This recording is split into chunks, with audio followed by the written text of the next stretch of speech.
نهار 6/6/1980 بالضبط مع 3:30 كانت الشتا خيط من السما وكثرت الريح والجو مخربق. كان واحد الدري في العمر ديالو 57 سنه. هاد السيد هذا واخا كانت عاصفه قرر انه يخرج يتقدى شي حوايج من السوق، ومراته انسيستات عليه انه ما يخرجش. شرحت له بانه راه الجو راه يمكنش تخرج فيه، واخا هكاك رفض. قال لها شوفي يا مرتي الحبيبه، ما عندك مناش تخافي، غنخرج غنتقدى داكشي اللي خاص للدار وغنرجع.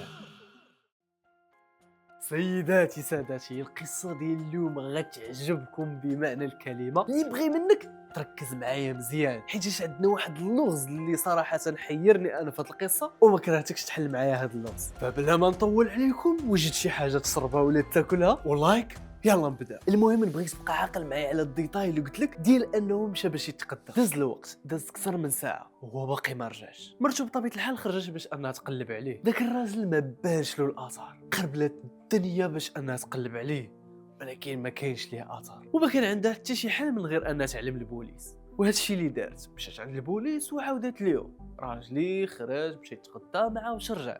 والبوليس بداو التحقيقات ديالو. دابا غنمشيو بالعقليه ديال البوليس. اول متهم عندنا هو مرته اللي مشات تشكات من البوليس حيتاش هي اخر واحد شافته. البوليس خافوا لا تكون هي اللي اختطفاتو وخباتو في الدار وجات تشكى، وانت بطبيعه الحال غتقول لي علاش البوليس غيشكوا فيها، هي غير جات تشكات. ولكن البوليس من بعد ما قلبوا عرفوا بان الراجل اصلا ما مشاش للسوق. من بعد 5 ايام والدنيا مقربله عليه، حتى صونا البوليس واحد السيد سميتو علي. قال لهم الشاف انا كنت خدام مع ليا ما بيا في الخدمه اللي كنخدم فيها، حتى لواحد الوقيته كنطلق كنلقى واحد الميكا في الخدمه ديالنا. قلت نمشي نقلب فيها ونشوف شنو فيها، حتى كنلقى فيها الجثه ديال السيد اللي كتقلبوا عليه. مشاو البوليس للبلاصه اللي قال لهم علي، ولقاو فعلا الجثه ديال السيد اللي دويت لكم عليه في البدايه ديال القصه اللي كنقلبوا عليه. انت دابا غتقول لي لهنا كتسالي القصه ديالنا، ولكن الحقيقه القصه ديالنا يلا غتبدا من ديك الوقيته حتى 2005. البوليس ديالنا ديما كيتوصلوا بشكاوي وقصص عندهم علاقه بالقضيه، حيت راه الجثه اللي لقاوها ما كانتش طبيعيه اصلا، حيت جاتهم غريبه كيفاش وصلت ديك الجثه ديك البلاصه والطريقه باش وصلت. وكاع هاد التفاصيل حمقات البوليس. كلشي كان مآمن بان هاد الشخص مات بطريقه غير عاديه، والامور عاد مازال تعقدات، حيت البوليس اللي قلب الجثه داك النهار طراو معاه بزاف ديال المواقف اللي خربقاتو بمعنى الكلمه. من تما تاكدوا بان داك الشخص ما تقتلش بطريقه عاديه وماشي بشر اللي قتلو. انا نحبسكم هنايا ونقول لكم بان هاد البلاصه هذه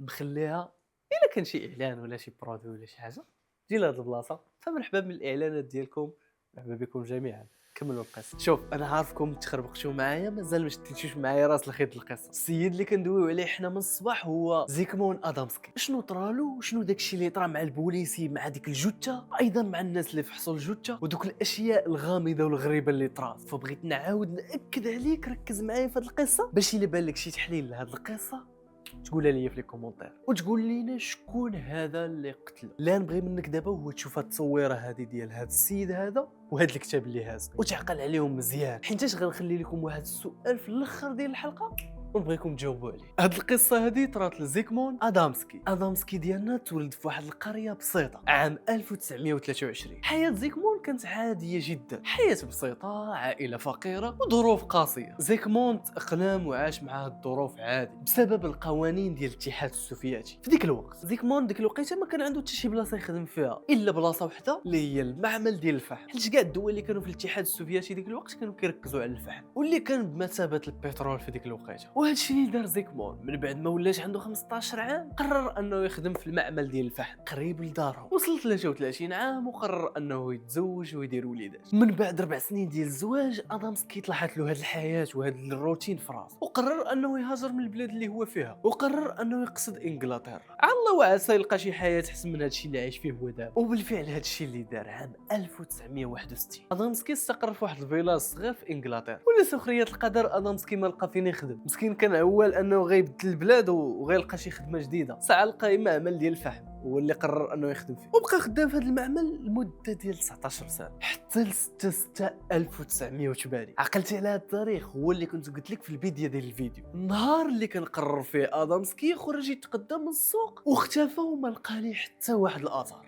الا من بعد 5 ايام لقاو الجثه ديالو. عقلتوا على داك الشخص اللي كنت قلت لكم في البدايه ديال القصه اللي لقى الجثه في واحد البلاصه، اللي تواصل مع البوليس وقال لهم الجثه لقيتها في واحد المعمل. داك السيد طلع هو ولد مول المعمل وفعلا لقى الجثه في المعمل ديالو. هنا الموضوع غيبدا يتعقد وعقلكم ما غيقدرش يستحمل هادشي اللي غنبدا نقول لكم، فزيد ركز معايا مزيان. علي كان شاف الجثه من الشرم ديال المكتب ديال باه الفوق، حيت شكون ما كانش الفوق ما كانش غيقدر يشوف الجثه. انت غتعرف علاش من دابا شويه. من بعد شويه مع ديك الربعه بحال هكاك ديال العشيه جاو البوليس لذاك المصنع، سولوا على الجثه وقال لهم راه هي في ديك البلاصه فوق واحد الخناشي ديال الفحم. دوك الخناشي كانوا على الارتفاع ديال 3 متر، يعني الا كان شي واحد دايز من التحت ما يقدرش يشوفها الا شاف شي واحد من الفوق. وكان في دوك الخناشي ديال الفحم بزاف ديال الفحم مهرس مدقدق، يعني اي واحد طلع فوق دوك الخناشي كانوا غيبانوا الاثار ديالو. وطلع البوليسي اللي سميتو الان هو وصاحبه فوق داك الخناشي ديال الفحم.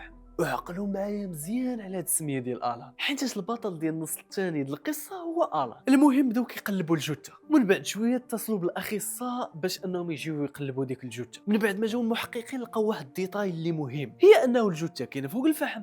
نورمالمون خصها تكون مسخه ولا مجرتله. الغريب في الامر هو لقاوها نقيه بزاف، راه حتى من الحوايج ديالو ما فيهم حتى وسخه ديال الفحم، الا من الجهه اللي محطوط فيها هو ناعس. طبيعه الحال هذيك غتقاس بالفحم. دابا ركز معايا مزيان على الحوايج اللي بانت معاهم واللي شافوها. اول حاجه كانت الحوايج ديال ادامسكي نقيه، يعني هذاك اللي جاب الجثه ما جابهاش من التحت وحطها، غالبا غيكون جابها حطها من الفوق، حيت ما يمكنش شي واحد يطلع الجثه من التحت وما يبان حتى شي تفرتيت ديال الفحم في الارض، يعني ما يمكنش. ولكن راه حتى الا كان حطو من الفوق راه يقدر يتفرتت داك الفحم في الارض. هذا هو الاحتمال الاول. اما الاحتمال الثاني يجيب شي حاجه وشي رافعه ولا شي حاجه اللي تهزو تحطو من الفوق، ولكن هذا الاحتمال مستحيل نوعا ما، حيت باين غير ردوا لي البال على اساس اللي غيكونوا تما او بالهم سبكين يشوفوه. يعني كنرجحوا الاحتمال الاول، واخا صعيب وفي شكل نقولوا الاحتمال الاول. والحاجه اللي حمقات البوليس هي ما لقاو حتى شي طراس ديال رجلين فوق داك الفحم ولا حتى في الارض اللي دايره بها. السؤال الاول اللي حيرني هي كيفاش وصلت الجثه لفوق داك الفحم بلا ما يكون حتى شي طراس ديال رجلين. والحاجه الثانيه اللي كانت في شكل هي الجثه كانت لابسه السروال مقلوب، حتى من الصباط اللي لابس كان مقلوب، اللي في اليمين كاين في اليسار واللي في اليسار كاين في اليمين. الفرضيه الاولى اللي افترضوا البوليس هو انه ادامسكي ما كانش لابس الحوايج من الاول، يعني اللي لبسوا الحوايج ما كانش عارف كيفاش كيتلبسوا هاد الحوايج، يعني انه ما عارفش يميز ما بين اليمين ولا اليسار ولا ما بين القدام ولا اللور. اما الفرضيه الثانيه هي انه هذاك اللي كان لبسوه يقدر يكون كان زربان،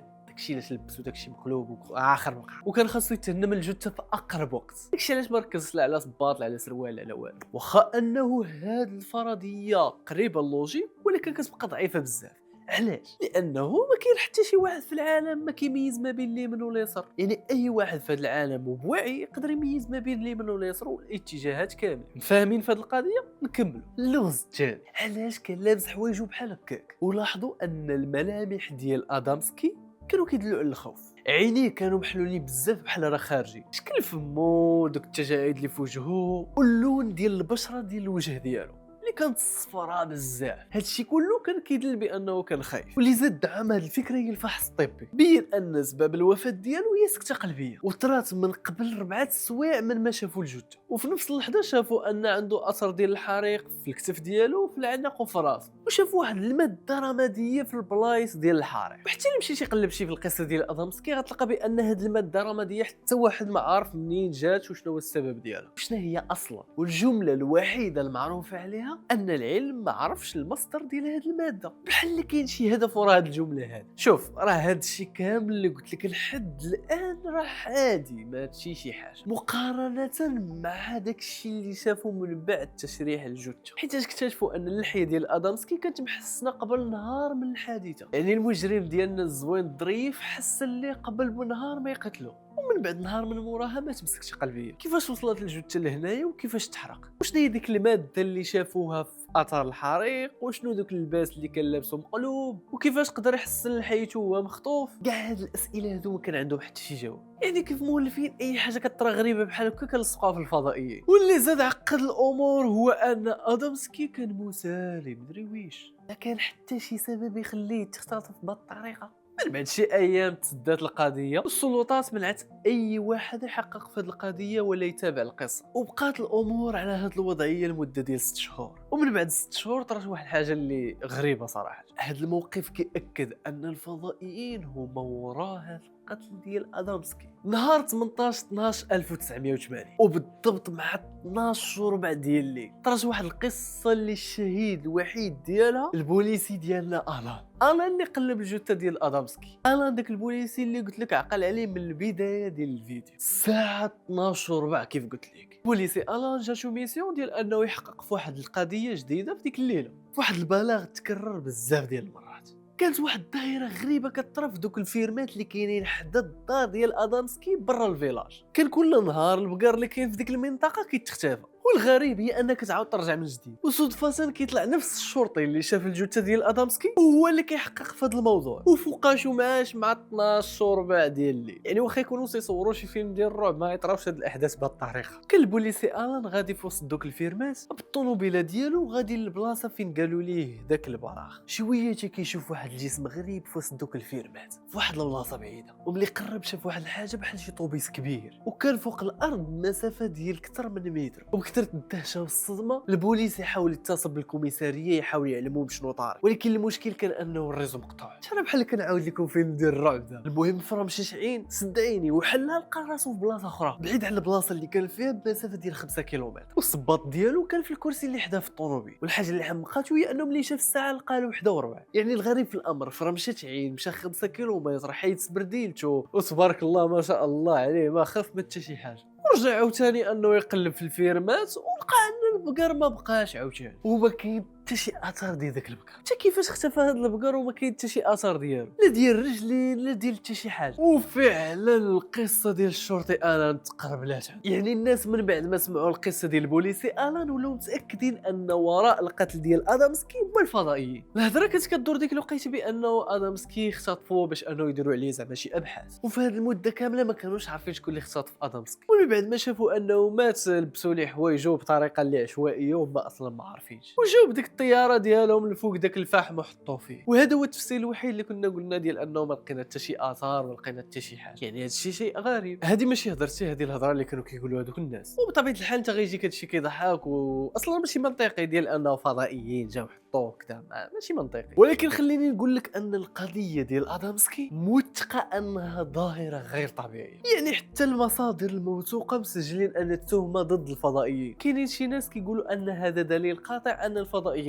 زائد كاينين بزاف ديال البلاغات عند البوليس بانه الناس في ديك الفيلاج شافوا بزاف ديال الاطباق طائره ديال الفضائيين وداكشي. وهنا غادي نرجعوا للصوره اللي وريتكم في البدايه ديال الفيديو. داك السيد اللي كان هاز في يدي داك الكتاب اللي هو البوليسي اللي شاف داك الطبق الطائر ديال الفضائيين في وسط من دوك الفيرمات، واللي كان اول واحد يشوف الجثه ديال ادامسكي. من بعد ما عاود القصه اللي طرات له تشهر بزاف، وكان كاع الصحفيين والاعلاميين كانوا كيدويو عليه. وهذا الشيء اللي خلاه انه يكتب الكتاب ديالو اللي كيعاود فيه داك الشيء بالتفصيل وشنو كان كيطرى لهم في ديك الفيلاجات وديك الاشياء الغريبه اللي كانت كطرى لهم. وداك الكتاب اللي كتب عرف شهره كبيره في ديك الفتره، الناس تيقوه الان ولا اشهر واحد في ديك الفتره بانه لقى الدليل بان الفضائيين فعلا موجودين. في عام 2005 العائله ديال ادامسكي اكتشفت ان ادامسكي كان تسلف فلوس كثيره من عند واحد المافيوزي، وكان ادامسكي تعطل عليه بزاف باش يرد له داك الفلوس، وغالبا غادي يكون داك الشخص هو اللي اختطف ادامسكي باش يأدبه. في هذه المده كامله كان الان مشهور وما مسوقش كاع على هادشي، وفي هذا الوقت كامل كان الان كاتب كتاب وكان الناس كامله تيقى فيه ومتبع كلامه. وهاد الناس كاملين كذبوا على العائله ديال ادامسكي، وقال لهم البوليسي اللي ولا كاتب مشهور نفترضوا سيدي هذا اللي اختطف ادامسكي واحد بشري. علاش لدابا باقيين ما عارفين شنو هي ديك الماده اللي كانت في الجسم ديالو في الوقيته ديال الحرائق. كاع اللي مامنين بالان وبهضرته كذبوا عائله ادامسكي. علاش؟ حيت الناس عزيز على هذيك القصص زوينه. صراحه بالنسبه لي انا سبحان الله شنو هاد الصدفه الغريبه ما بين الان وادامسكي. البوليسي هو الشاهد الوحيد على داك الطبق ديال الفضائيين. لا زوين في الامر هو انه ناض مع 12 ديال الليل قال لك اسيدي نحقق في قضيه ديال الاختطاف كذا مع 12 وربع ديال الليل بحال الافلام ديال الرعب. كاين فيكم اللي باغي يعرف شنو هي ديك الماده الرماديه، نفترضوا ان ديك الماده الرماديه ما كايناش اصلا. وهذا الشيء كامل وهاد القصه دي من اختراع البوليسي اللي تحول من بوليسي في فيلاج بعيد لكاتب مشهور. واش تقدر تكون ديك الماده حاجه عاديه؟ وربما تقدر تكون شي جهات باغياني انا وانت نامنوا بديك الفكره ديال الفضائيين، وديما غيبقاو وديما غيبقاو دوك الاستفهامات ودوك الاسئله في راسنا، وديما نبقاو مامنين وخايفين بانه كاينه شي جهه اقوى واخيب من البشر، ونامنوا بانها هي اللي حاكمانو في اي لحظه تقدر تصفيها لينا. انا صراحه ما نكذبوش بان القضيه ديال ادامسكي غريبه وفيها بزاف ديال الاسئله، وشنو كيفاش طرا لي هذا الشيء، وبزاف ما يتقال. نفترضوا ان القصه صحيحه وما فيها حتى شي مبالغه، عرفتي بحال كتعاود لك جداك شي قصص اسطوريه كذا بحال هكاك داير داك الكتاب.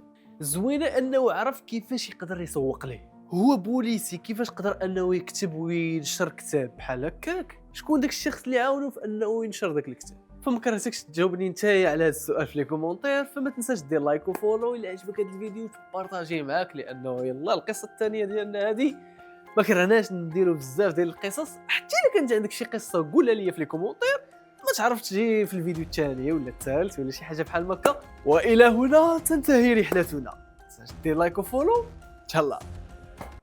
عاودت ديك لايك وفولو ودير لايك وفولو ملي عاودت تقول دير صاحبي، ولا واش